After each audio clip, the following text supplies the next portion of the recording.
우리 지난주 암송 구절 같이 보겠습니다. 지난주 암송 구절 봅시다. 시작.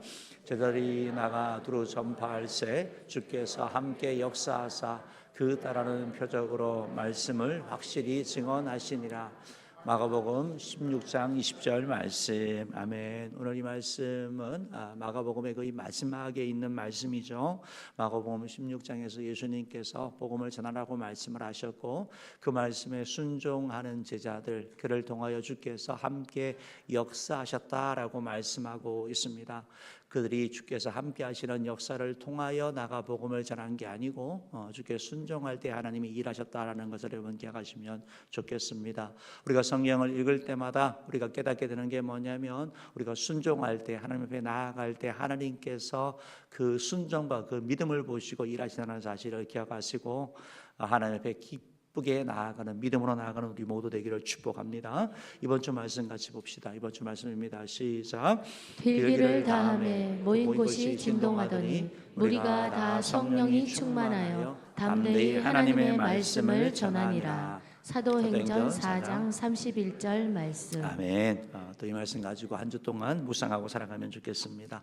광고를 조금 더 추가해서 드리면 먼저 우리 한근희 장로님 교장 취임을 하셨는데, 여러분 대강중학교가 미션스쿨입니다. 미션스쿨인데 그런데 교사를 예수 믿는 사람을 뽑을 수만 없습니다. 왜냐하면 미션스쿨임에도 불구하고 공정하고 공평해야 된다라는 그런 부분들도 있고, 여러 가지 미션스쿨들이 그런 어려움에 처해져 있는데, 우리 양리 장로님이 또 귀한 사명 잘 감당할 수 있도록 많이 기도해 주시고 또 많이 격려해 주시면 감사하겠습니다. 우리 박수 한번 할까요? 축하합니다.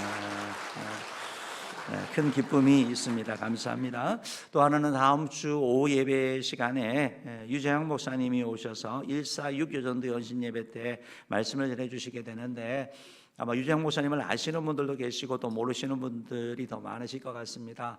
우리 교회에 계셨던 목사님인데요, 이번에 아름다운 수정교회라는 교회를 이렇게 담임을 하게 되는데, 그 교회가 작은 교회입니다. 개척하다시피 해서 나아가기 때문에 이번에 또 오시게 되면 많이 오셔서 또 격려해 주시고 또 기도해 주시고 필요한 것들도 우리가 또 공급해 주기 원합니다. 또 오셔서 많이 동참해 주시면 감사하겠습니다. 아울러서 우리가 제일 광고 전에 이제 진군식을 이렇게 봤는데, 그날이 혹시 언제인지 여러분 기억하세요? 3월 22일입니다. 3월 22일 주일은 주일 오후 예배는 여러분 우리가 우리 오전 예배 드리는 것처럼 많은 성도들이 이렇게 좀 가득했으면 좋겠습니다. 그래서 우리가 초청 축제를 향해서 나아가게 되는데, 새롭게 이렇게 시작하는데 또 듬성듬성 앉으면 이렇게 좀 그렇잖아요. 그래서 우리 특별히 중직자들을 중심으로 또 셀리더 인턴들 중심으로 하셔서 그날은 내가 꼭 오후 예배에 참여하겠다, 이런 마음을 가지고 그렇게 함께 해주시면 감사하겠습니다. 우리가 원래는 다 그렇게 했었는데 코로나 이후에 그러다 보니까 자꾸 이렇게 예배가 좀 줄어드는 것이 사실입니다. 그렇지만 또 다시 한번 하나님 앞에 나아가고 또 이렇게 애를 써주시면 더 감사하겠습니다.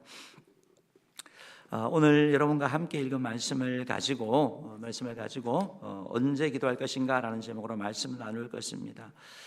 여러분 우리가 3월이 시작했죠. 3월 새로운 학기, 또 새로운 학년, 또 새로운 학교, 또 새로운 부서 새롭게 시작하는 것을 보게 됩니다.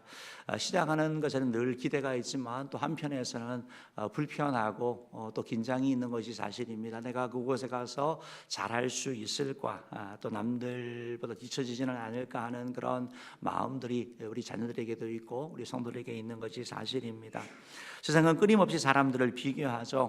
등급을 나누고 평가하는 것이 사실입니다. 그래서 사람들은 늘 긴장감 가운데 살아가게 됩니다.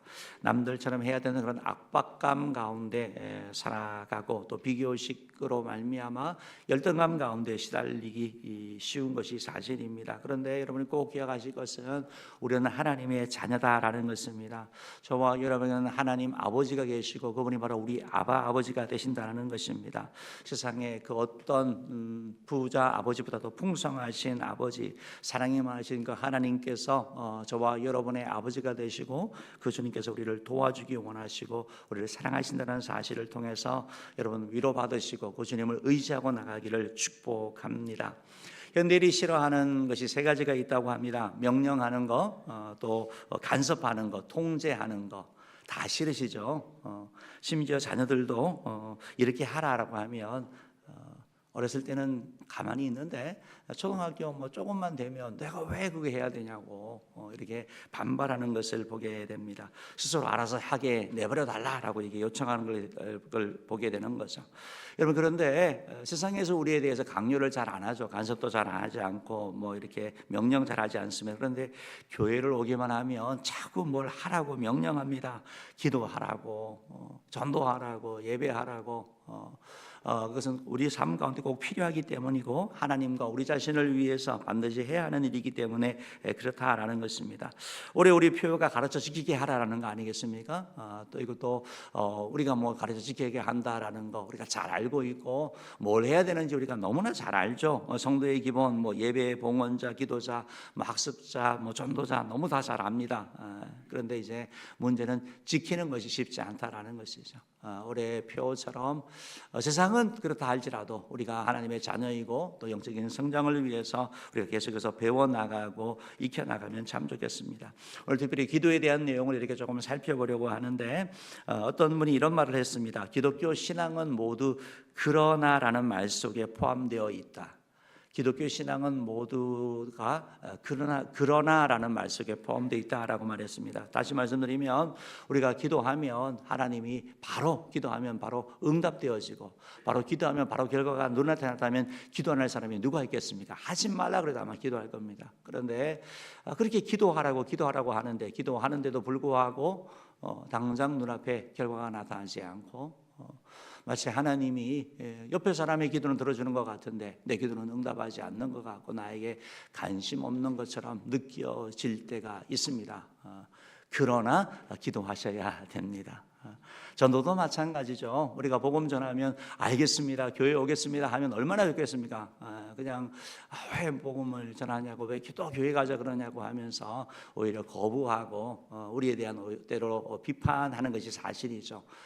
그러나 전도하셔야 됩니다. 우리가 살아가는 세상이 만만치 않죠. 뭐 어려움도 있고 힘듦이 있습니다. 그러나 우리는 믿음으로 살아가는 것입니다. 그래서 신앙은 어떻게 보면 그러나의 신앙이다. 그러나의 신앙이다. 눈앞에 보이는 것이 아니라 말씀을 붙잡고 살아가는 신앙이 바로 우리의 신앙이다라는 걸 기억하면 좋겠습니다. 오늘 특별히 이제 기도에 대한 내용을 말씀하고 있는데 야고보서 5장이 마지막을 마치게 됩니다. 야고보서 오늘 우리가 읽은 본문 말씀 가운데 자그마치 기도에 대한 단어가 7번이나 등장하게 됩니다. 오늘 이 야고보서를 기록한 야고보는 낙타 무릎이라는 그런 별명을 가졌습니다.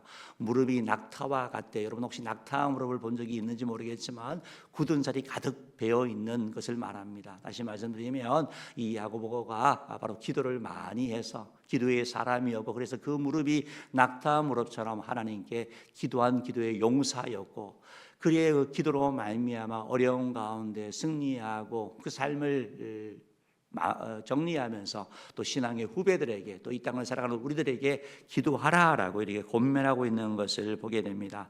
왜냐하면 기도에게는 막대한 힘이 있고 기도하는 사람은 승리하게 되고 기도하는 사람은 일어나기 때문에 그렇다라는 것입니다.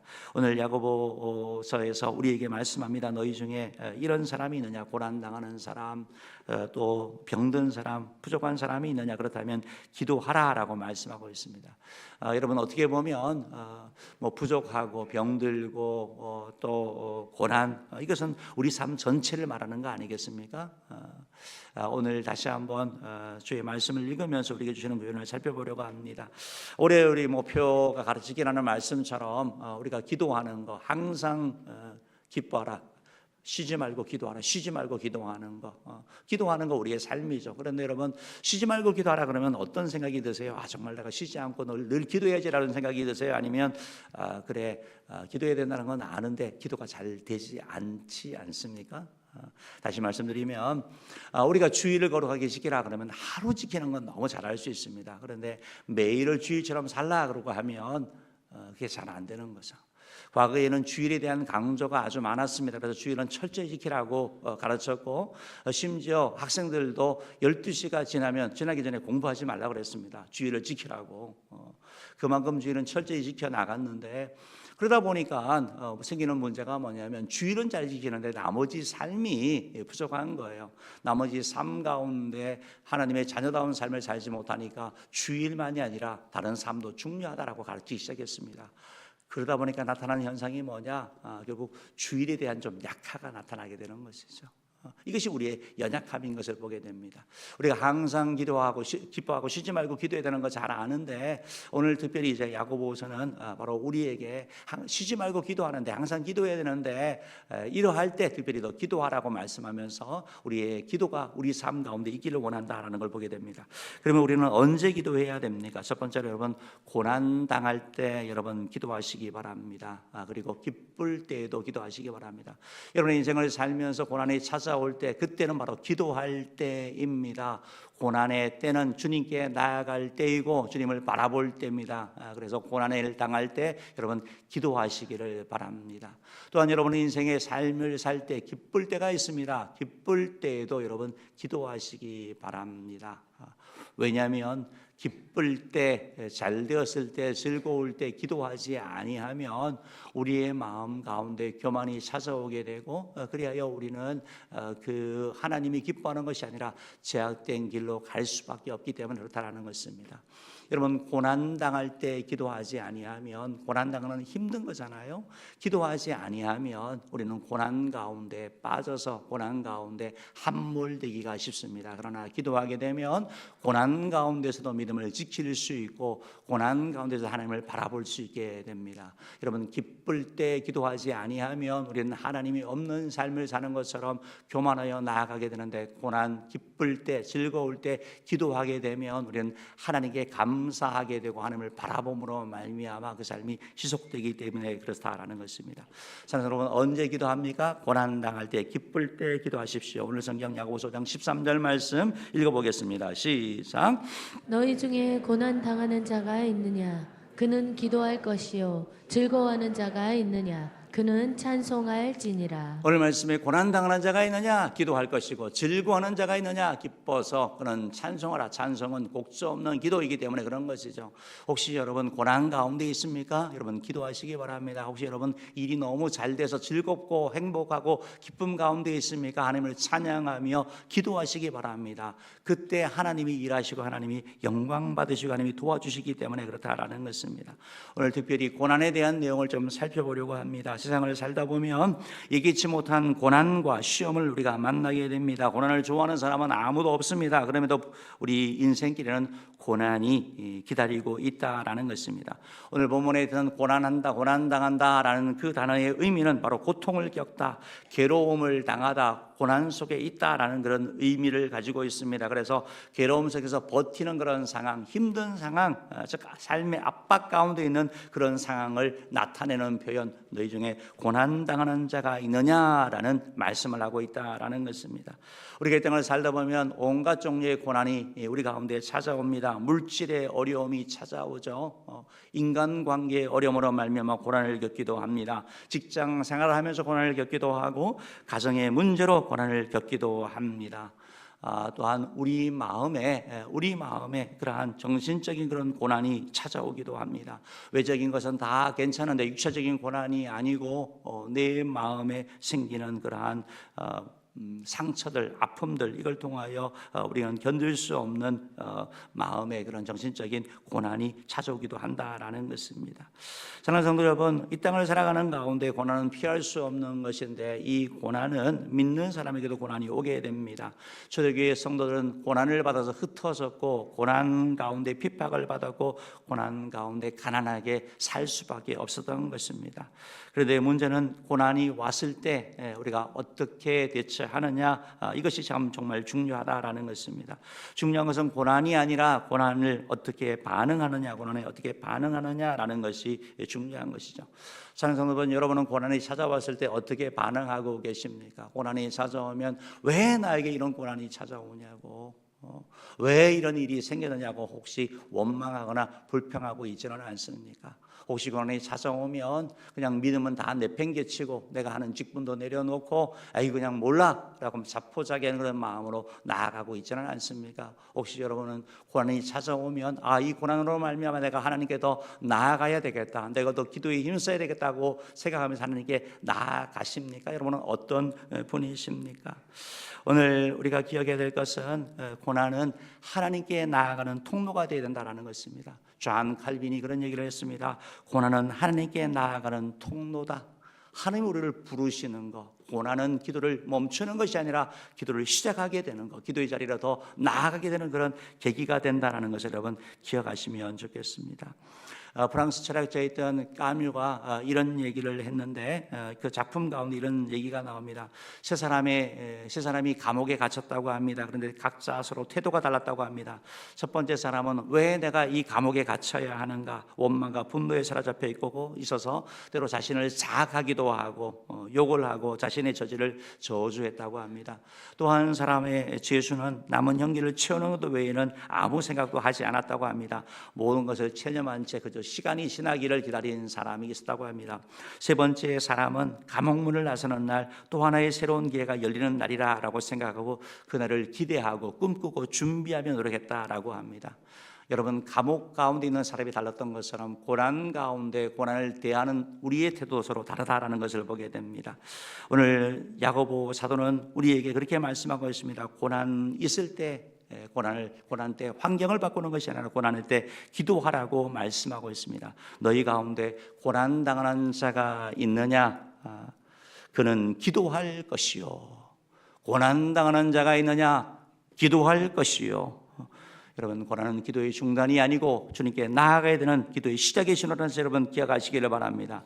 믿음의 사람은 고난 속에서도 하나님이 이루실 일을 바라보는 것입니다. 하나님이 하실 일을 기대하는 것이고 하나님의 은혜의 자리로 나아가는 것, 기도의 자리로 나아가는 것, 이것이 바로 믿음의 사람이고 우리가 행해야 되리라고 말씀하고 있다라는 것입니다. 바라기는 우리 안에 모든 성도님들 혹시 고난 가운데 있습니까? 아니면 즐거운 일 가운데 있습니까? 여러분이 어떤 상황이 있든지 기도의 자리로 나아가는, 기도를 놓치지 않는 믿음의 사람 되기를 주님으로 축복합니다. 그러다 그러면 고난 가운데 우리가 기도하는데 어떻게 기도해야 될 것입니까? 고난 가운데 우리가 두 가지 기도하기를 원합니다. 한 가지는 회개 기도하기를 원합니다. 또 한 가지는 이 고난을 승리하게 해달라고, 하나님의 능력을 달라고 우리가 기도하기를 원합니다. 우리가 삶 가운데 오는 고난을 살펴보면 우리의 죄로 말미암아 오는 그런 고난이 있습니다. 하나님의 말씀에 대한 불순종으로 말미암아 돌이키게 오는 그런 고난, 그런 어려움을 말하는 것이죠. 성령 하나님이 기도하는 가운데 깨닫게 합니다. 그때 우리가 우리 자신을 돌아보면서 기도하면서 하나님, 내가 잘못했습니다라고 고백하는 것이죠. 만약에 지금 나에게 다신 그 고난이 바로 나의 불순종과 하나님께 대한, 하나님의 은혜에 대하여 감사하지 못하고 충성하지 못하고 하나님 앞에 헌신하지 못한 것으로 말미암아 생긴 것이라고 한다면 우리는 하나님께 회개하며 나아가야 될 것입니다. 고난은 우리 자신을 돌아보게 하고, 고난은 우리 자신을 겸손하게 하고, 고난은 우리를 회개하게 한다는 것입니다. 때때로 어떤 고난은 우리의 어떤 잘못이 아니라 우리가 선을 행함으로 말미암아 당하는 그런 고난이 있습니다. 내가 믿음의 사람이기 때문에, 내가 복음 전하는 것 때문에, 내가 주님 앞에 충성하는 것 때문에 당하는 그런 고난이 있습니다. 여러분, 그때는 견디셔야 됩니다. 그때는 하나님, 이 고난을 견딜 힘을 허락하여 주시옵소서. 특별히 그런 고난, 그런 어려움을 당할 때 여러분, 하나님 내 입술을 지켜달라고, 원망하지 않게 해달라고, 불평하지 않게 해달라고, 내가 주를 위하여 충성하고 헌신하는데 이게 도대체 무슨 일입니까? 하나님 앞에 원망 불평하는 것이 아니라 하나님 내 입술을 지켜주옵소서. 내 입술을 지켜주셔서 승리케 해달라고 우리가 기도할 필요가 있다는 것입니다. 또한 우리가 그런 고난을 당할 때, 선을 위한 고난과 영광을 위한 그런 고난을 당할 때 우리가 기억해야 될 것은 뭐냐면, 하나님께서 하나님의 때가 되면 우리를 일으키신다라는 것입니다. 주님, 내가 견딜 힘을 주시옵소서, 인내할 힘을 주셔서 승리케 해달라고 여러분 기도할 필요가 있다는 것입니다. 여러분, 고난 가운데 있을 때 여러분의 입술을 원망 불평하지 않게 해달라고, 그렇게 기도하시고 또한 잘 견디게 해달라고, 인내하게 해달라고, 하나님의 때를 바라보고 견디게 해달라고 여러분 기도하시기를 바랍니다. 그에게 인물 가운데 요셉이 있습니다. 요셉의 삶 가운데 생긴 그런 어려움은 죄로 인한 것이 아니라 어떻게 보면 선을 위한 고난이었고 하나님 주신 그 비전을 나눴기 때문에 생긴 그런 고난이었던 거죠. 요셉이 누구에게 미움을 받았습니까? 형제들에게 미움을 받았습니다. 친구가 아닙니다. 외부 사람이 아닙니다. 한 가족에게, 형들에게 미움을 받았고 형들에게 버림받았고 형들에게 팔려갔습니다. 여러분 마음 같으면 막 분노가 치솟아 오르지 않겠습니까? 도대체 어떻게 그럴 수 있어? 라는 생각이 들 수밖에 없지 않겠습니까? 그러나 요셉은 그런 그 고난 현장 가운데서도 원망하거나 불평하지 않고 자기 입술을 지켰다라고 말씀하고 있습니다. 여러분이 잘 아는 욥 같은 경우도 자기 입술을 지키면서 입술로 하나님께 범죄하다고 말씀하는 것처럼 여러분 고난당할 때는 여러분 특별히 입술을 주의하시기 바랍니다. 그래서 하나님 내 입술을 지켜줍소라고 고백하며 나가기를 바랍니다. 요셉이 종으로 팔려갔습니다. 충실하게 감당합니다. 선을 행합니다. 어떻게 됩니까? 오히려 또 모함받는 거예요. 주인의 여인을 겁탈하려고 했다 그래서 감옥에 가게 됩니다. 얼마나 억울하고 얼마나 하고 싶은 얘기가 많겠습니까? 그러나 그 고난 가운데 하나님의 하실 일을 바라보는 요셉. 그리고 나서 때가 되었을 때 하나님께서는 그 감옥에 있던 그 요셉이 바로 애굽의 총리가 되는 일로 하나님의 때에 역사하시는 것을 바라보게 되는 것입니다. 여러분 혹시 그런 고난 가운데 있습니까? 입술을 잘 지키고 있습니까? 여러분이 필요한 것은 바로 인내하는 것입니다. 인내하는 것. 견디기가 정말 힘듭니다. 버티는 것이 어렵습니다. 그러나 여러분 견디셔야 됩니다. 버티셔야 됩니다. 그래서 이제 하나님의 때를 보게 되는 것입니다. 여러분 우리가 잘 아는 것처럼 가장 찬란한 태양이 떠오르기 전에는 가장 어둡다는 말씀처럼 어떻게 보면 여러분을 막 흔들고 있고 여러분을 막 괴롭히고 있는 그때가 곧 하나님의 역사가 일어날 때라는 사실을 여러분 기억하시면서 믿음의 길로 잘 나아가는 저 여러분 되기를 주님으로 축복합니다. 두 번째로 우리는 병들었을 때 기도해야 됩니다. 병들었을 때 기도해야 됩니다. 여러분 질병은 우리 가운데 찾아옵니다. 질병 가운데서 우리가 하나님 앞에 기도할 때 하나님께서 은혜를 베풀어 주신 것을 보게 되는 것입니다. 오늘 야고보서 5장 14절 말씀 한번 읽어보겠습니다. 시작. 너희 중에 병든 자가 있느냐? 그는 교회의 장로들을 청할 것이요 그들은 주의 이름으로 기름을 바르며 그를 위하여 기도할지니라. 너희 중에 병든 자가 있느냐 이렇게 말씀하고 있습니다. 여기서 너희는 누굽니까? 믿음의 사람들을 얘기를 하고 있는 거거든요. 우리는 다 건강하기를 원하고 또 뭐 건강하기 위해서 얼마나 운동하고 얼마나 바라고 있습니까? 그러나 누구나 병들 수 있다는 사실 여러분 기억하셔야 되는 것입니다. 병든 자가 있을 수 있다는 것입니다. 너희 중에 믿음 좋은 사람도 충성하는 사람도 일꾼도 심지어 목회자도 병들 수 있다라고 말씀하고 있습니다. 여러분 그런데 중요한 게 뭐냐면 병드는 게 중요한 게 아니고 고난이 중요한 게 아니고 그 위에 어떻게 대처하느냐 이걸 가지고 원망하고 불평할 것인가 아니면 하나님께 나아갈 것인가 이걸 통하여 나타나는 것이죠. 초대교회의 특징 중에 하나는 바로 이런 고난과 병든 자에 대한 돌봄과 사랑이 있다라는 것입니다.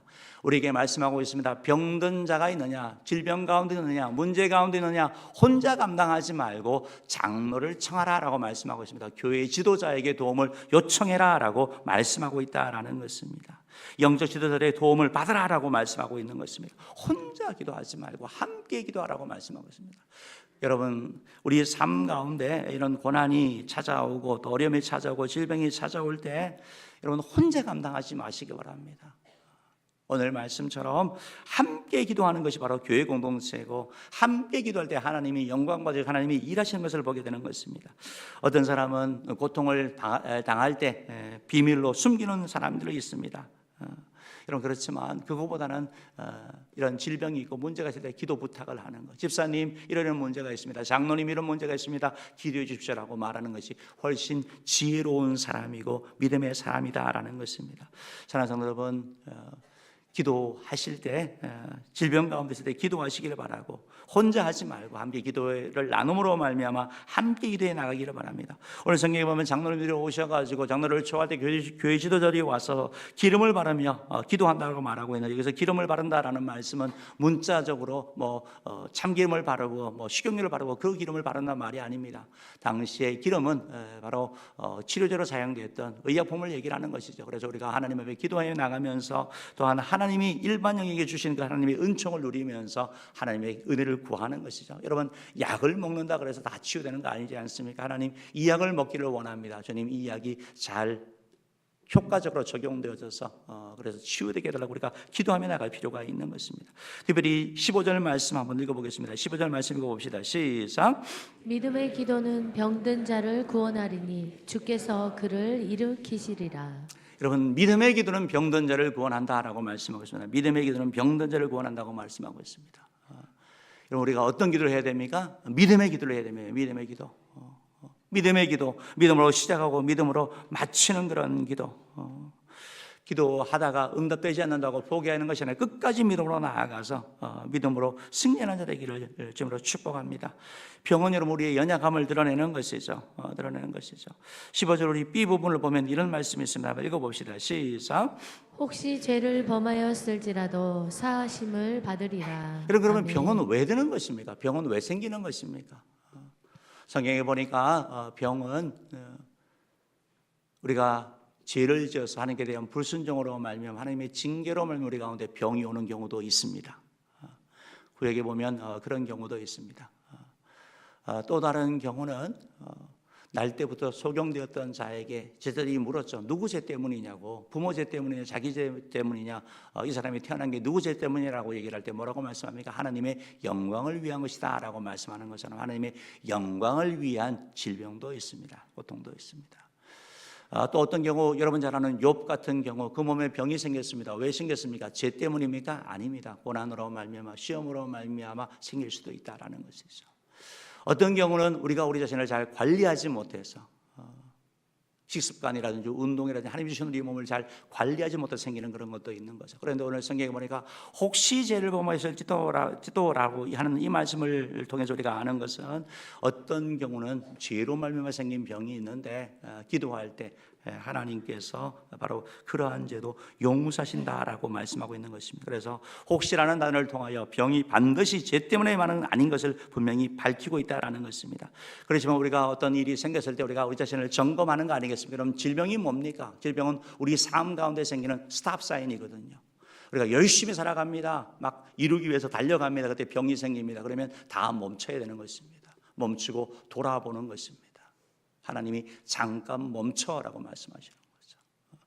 그때 우리 자신을 살펴보고 혹시 이것이 만약에 하나님이 주시는 그런 음성 하나님의 뜻을 우리가 살펴야 되는 것이고 그것이 만약에 죄로 인한 것이라면 우리가 회개할 필요가 있습니다. 16절 말씀 읽어봅시다. 시작.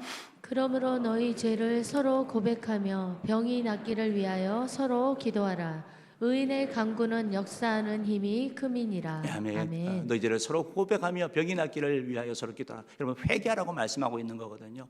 회개는 하나님의 은혜를 누리는 그런 시발점이 되는 것이고 하나님의 은혜의 그런 은혜의 문을 여는 통로가 되는 것이죠. 여러분 회개를 잘하시기 바랍니다.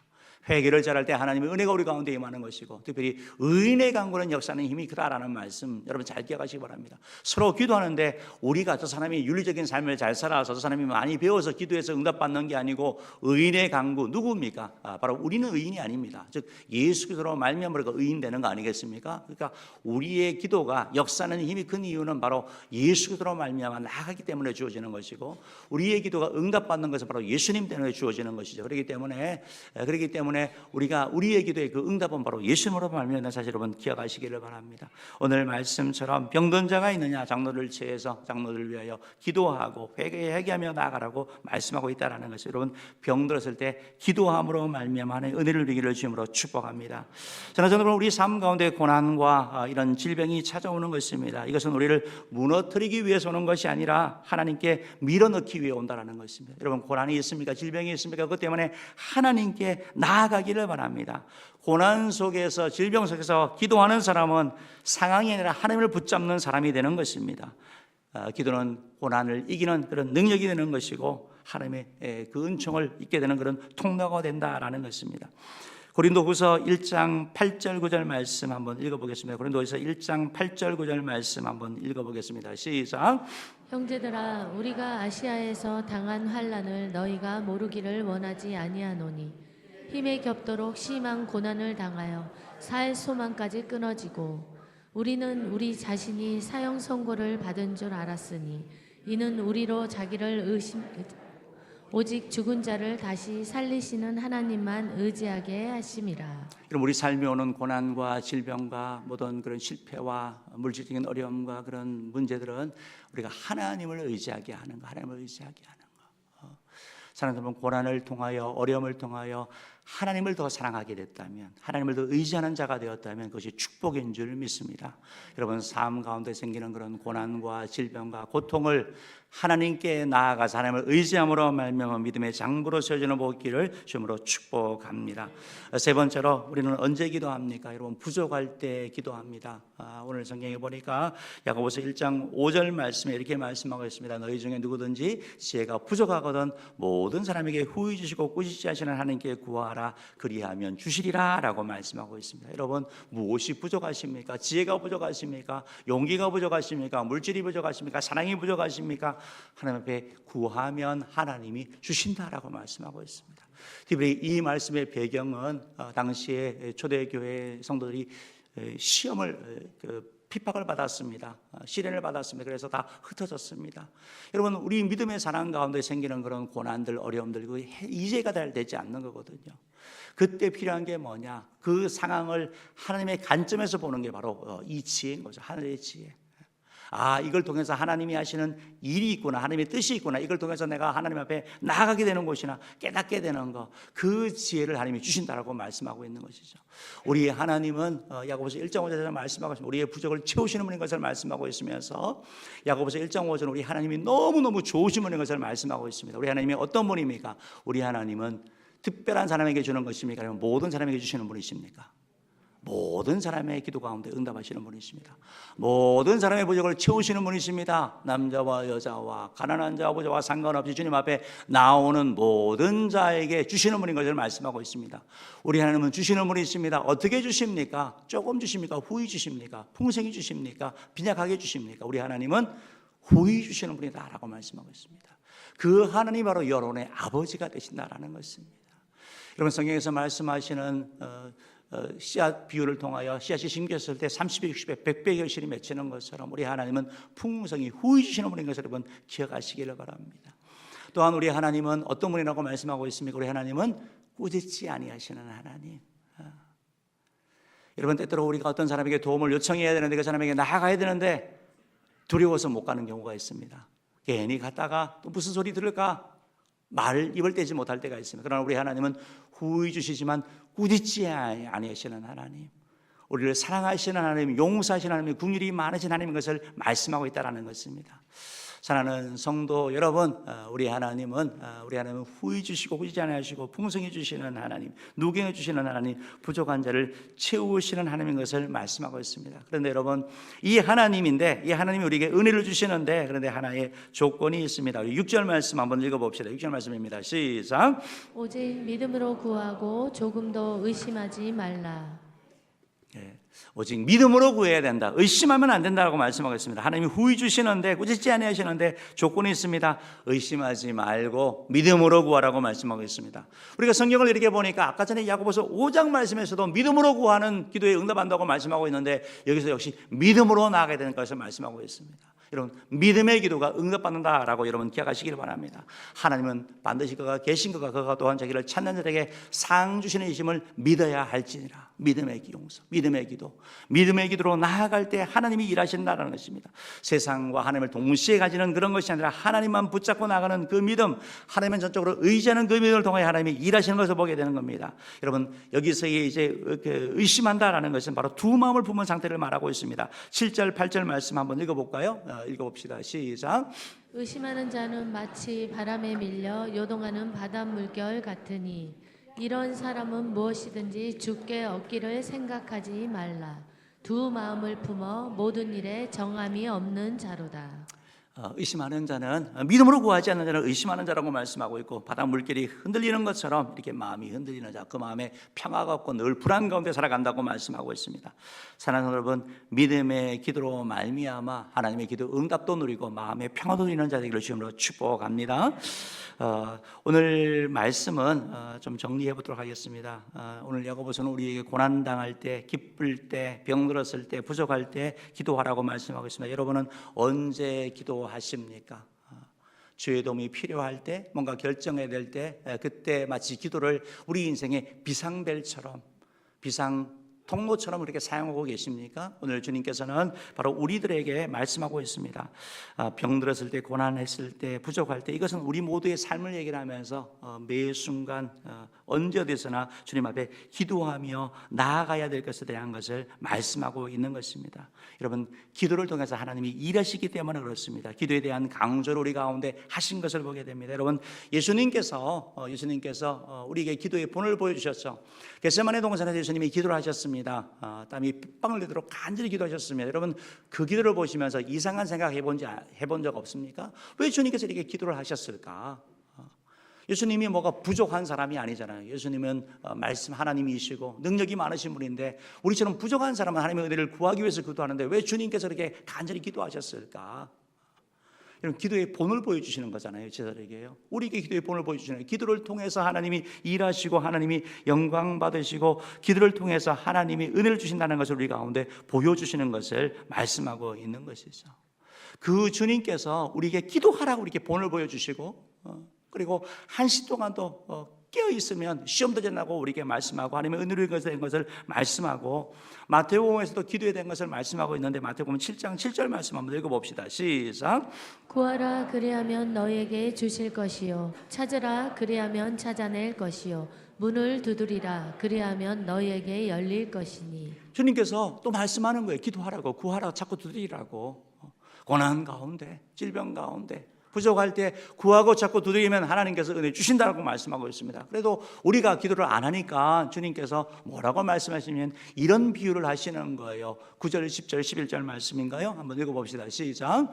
너희 중에 누가 아들이 떡을 달라는데 돌을 주며 생선을 달라는데 뱀을 줄 사람이 있겠느냐? 너희가 악한 자라도 좋은 것으로 자식에게 줄 줄 알거든. 하물며 하늘에 계신 너희 아버지께서 구하는 자에게 좋은 것으로 주시지 않겠느냐. 이렇게 말씀하는 거죠. 부자 관계를 통해서, 부모와 자녀 관계를 통해서, 어떤 부모가 자녀가 떡을 나는데 돌 주고 생선 날라가는데 뱀을 줄 사람이 있느냐? 악한 사람, 아무리 악한 사람에도 자기 자녀한테는 그렇게 하지 않는다. 그런데 하물며 하나님께서 여러분의 기도에 응답하지 않겠느냐고 우리를 기도에 초청하고 있는 걸 보게 되는 것입니다. 사랑하는 성도 여러분, 우리가 혹시 고난 가운데 있습니까? 아니면 기쁨 가운데 있습니까? 병들어 있습니까? 아니면 부족한 가운데 있습니까? 오늘 주님이 저와 여러분을 초청합니다. 그리고 기도 자리로 이끄십니다. 기도하라고 말씀하고 있습니다. 왜냐하면 기도하면 넘어져도 다시 일어나기 때문에 그렇습니다. 기도하는 사람은 길을 잃지 않게 되게 되고, 기도하는 사람은 하나님의 인도를 경험하기 때문에 그렇습니다. 기도를 통하여 하늘의 문이 열리기 때문에 그렇습니다. 사랑하는 성도 여러분, 바르기는 여러분 모두가 올 한 해 하나님 앞에 정말 기도로 승리하고, 또 하나님, 내가 고난 가운데 계실 때 하나님이 은혜를 주셨습니다. 기쁠 때 기도했더니 하나님이 이렇게 하셨습니다. 병들었을 때 기도할 때 하나님이 이렇게 고치셨습니다. 부족할 때 하나님이 기도했더니 채우셨습니다라는 이런 간증이 우리 공동체 가운데 가득하기를 주님으로 축복합니다. 마틴 루터가 이런 얘기를 했습니다. 나는 너무 바쁜 날에는 3시간 이상 기도한다. 잘 들어보십시오. 나는 너무 바쁜 날에는 3시간 이상 기도한다. 왜 그렇게 말했을까요? 우리는 바쁘면 바쁠수록 기도 시간 줄이고 예배 시간 줄입니다. 그러나 루터는 반대로 말합니다. 바쁠수록 더 기도해야 된다. 힘들수록 더 주님 앞에 매달려야 된다. 왜냐하면 기도 없이는, 하나님의 도움 없이는 우리의 삶 가운데 승리하셨기 때문에 그렇습니다. 바라기는 우리 모두가 올 한 해 그런 승리자 되기를 주님으로 축복합니다.